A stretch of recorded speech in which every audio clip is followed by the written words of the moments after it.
अगर टाटा के पंच लेना चाहते हैं आप तो रुक जाइए, मत लीजिए टाटा का पंच, आपका फुल पैसा वेस्ट चला जाएगा। सबसे बड़ा रीजन है कि मैंने टाटा की जो गाड़ी ली है, टाटा की मैंने टॉप मॉडल ली है। टॉप मॉडल में सनरूफ होता है, क्रूज कंट्रोल होता है, बहुत सारी चीज़ें फीचर दी जाती है। इसमें सबसे बड़ा डिफॉल्ट ये है कि इसका जो क्रूज कंट्रोल है वो काम ही नहीं कर रहा है। जब मैंने सर्विस सेंटर में बात किया, हमारे पास जो है सॉफ्टवेयर अपडेट नहीं आया, जिसकी वजह से आपका क्रूज कंट्रोल काम नहीं कर रहा है। जब आपका क्रूज कंट्रोल काम कर ही नहीं रहा है तो आपने उस गाड़ी को लॉन्च क्यों किया? अभी गाड़ी ली हुई कितने दिन हुए हैं? गाड़ी मेरे लिए 20 दिन हो गए थे। 20 दिन। अभी गाड़ी ली हुई 1 महीने भी नहीं हुए, सिर्फ और सिर्फ 20 दिन हुए, ऐसे क्रूज कंट्रोल काम ही नहीं कर रहा है। इसे तो हमें कोई मतलब है नहीं। मैंने जब गाड़ी पैसा दिया है 9 साढ़े 9 लाख टॉप मॉडल, तो मुझे क्रूज कंट्रोल चाहिए ना।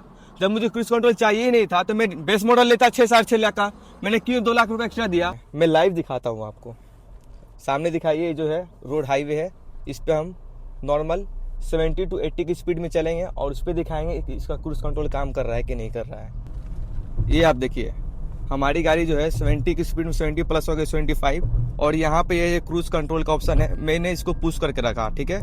पुश करने के बाद इसे क्रूज ऑन हो जाता है। ये ऑन नहीं हो रहा है, बिल्कुल भी नहीं हो रहा है। क्रूज ऑन करने के बाद यहाँ पे सेट कर रहा हूँ, नहीं हो रहा है। ये क्रूज को ऑन ऑफ कम बेसी करने के लिए होता है। यहाँ पे आप देख लीजिए, लेकिन क्रूज ऑन का कोई सिस्टम नहीं है। यहाँ पे देखिए, मैंने इसको पुश करके भी रखा है, ऑन करके भी रखा है। जैसे मैं स्लेटर से पैर हटाता हूँ, पैर देखिए हमारी गाड़ी की स्पीड जो है वो कम होती चली जा रही है। मतलब क्रूज इसका ऑन नहीं हो रहा है, बिल्कुल भी ऑन नहीं हो रहा है। न्यू पंच जो लॉन्च हुई है उसके साथ ये प्रॉब्लम है। तो मैं टाटा वाले से रिक्वेस्ट करता हूँ कि आप जो भी गाड़ी शोरूम से बाहर निकालते हैं तो उसको कंपल्सरी आप पूरा फुल चेकअप करके उसके बाद उसको आप शोरूम से बाहर निकालिए। क्योंकि जब पब्लिक टॉप मॉडल लेती है तो उसको फीचर चाहिए टॉप मॉडल के लिए, क्योंकि मैं हाईवे पे चल रहा हूँ तो मुझे कंफर्ट चाहिए ना क्रूज कंट्रोल के लिए, तो वो चीजें नहीं हो पा रही है। तो आप लोग जितने भी हैं टाटा वाले को टैग कर दीजिए कि ये प्रॉब्लम नहीं आनी चाहिए।